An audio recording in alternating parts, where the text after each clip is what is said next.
Namaste, hello, and welcome back to another video on EcoConsciousness. My name is Awhona, and today's video is going to be about my TBR for Hikeathonreads, which is a readathon which has been hosted by Macy from The Bright Side Girl. I leave a link to her announcement videos as well as the other videos which she has put together for us in the description box below, as well as in the overhead cards above for all of you to cross-check. So do please join me further in this video.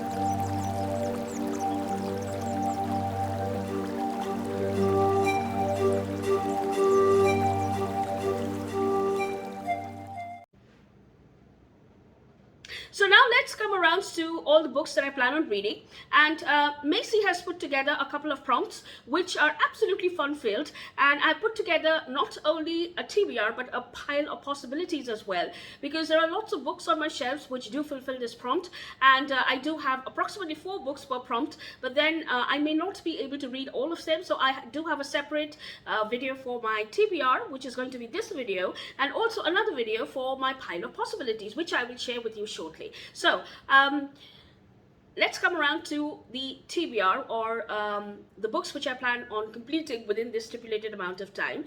And the first book fulfills the prompt, book with an elemental magic, as well as a book which has trees on the cover, and that would be The House with Chicken Legs by Sophie Anderson. Now this is a magical story about a 12-year-old girl who is orphaned, and she lives with her grandmother, who happens to be Baba Yaga. Their house is a mobile house because it's got chicken legs.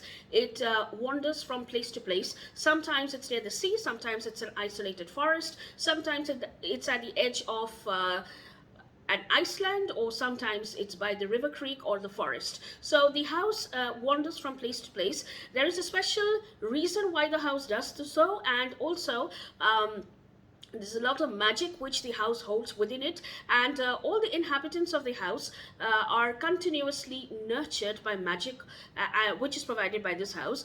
However, our main protagonist does not feel that she should lead the life which this house wants her to lead, and she should not be a Yaga at the end of the day. Yagas are from the Slavic folklore, and these are those magical women who can, or those magical families who can actually help people to cross over towards the realm of the spirit after their death. So she does not want to become a Yaga, and she does not want to accept her fate. However, circumstances within the entire plot of the story lead her to make mistakes and finally realize why the house is so important and why the house should be treasured. And it's all filled with elemental magic, of course. So that's the first book which I'll be reading. Now the next book that I'll be reading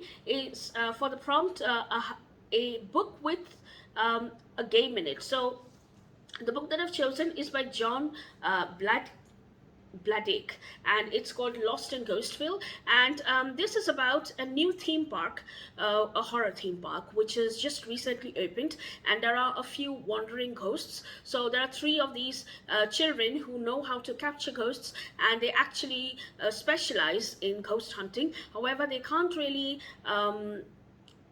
go public with it, and also they have to find out which of the ghosts have tried to escape in this newly opened theme park, and they have to go around through the games of the theme park, and then they have to capture their ghosts. So that's what this story is all about. And the third prompt is to read a book which has a map. So for this I have chosen The Ogress and the Orphans by Kelly Barnhill. It's a beautiful story, and here is the map. So this is about a bunch of orphans who live in an orphanage, and they have to solve a mystery, and there's an ogress who lives within the same town but from a faraway field. However, there are children missing, and there are a lot of mishaps which keep on happening, like the town library catches fire. There are reasons for which there's a drought. There is also the fields which are not which are not growing any crops, etc. So it's a lot of chaos since the new mayor has come. There's also a dragon which has attacked their very peaceful countryside, and everybody suspects that the ogress who lives quietly by the from on the outskirts of the village to be the person who is responsible for all this chaos. However, it is the orphans who actually find out the truth, and this is what this book is all about. The next prompt is to read a book which is almost like a survival read. So I do have a duology, and this is a very unique survival read. It's called White Fox by Chen Jiatang, and White Fox in a Forest. The main plot of the story is that there is this group of foxes. In fact, there's a family of foxes who are very special because they have this special moonstone. I wouldn't say it's a moonstone, but I would say it's a star stone which glows, and it helps the fox to change into a human being and live amongst humans. So it's a magic stone, and this family of foxes safeguards the stone. However, the parents are killed by the other fox groups, and the cub of this fox couple actually escapes, and then he wanders around and he tries to remember what his mother told before she died, that this stone is a treasure which her family has been guarding, and he is the next owner of the stone, and he has to go to a particular place and learn about the stone because the stone will help him to become a human and live safely amongst humans. So this poor little fox has to travel through the entire range of different terrains, and then he has to reach, and he also encounters many friends who he makes many friends who actually help him a lot, and there are enemies as well. He understands that all humans are not the same, and most of the humans, they are evil. They are very they do not respect nature, and they try to destroy her. So it's almost nature centric as well. And the White Fox in the Forest is about this fox who has grown up, and then I believe he becomes the protector of forests. So that is what the story is all about.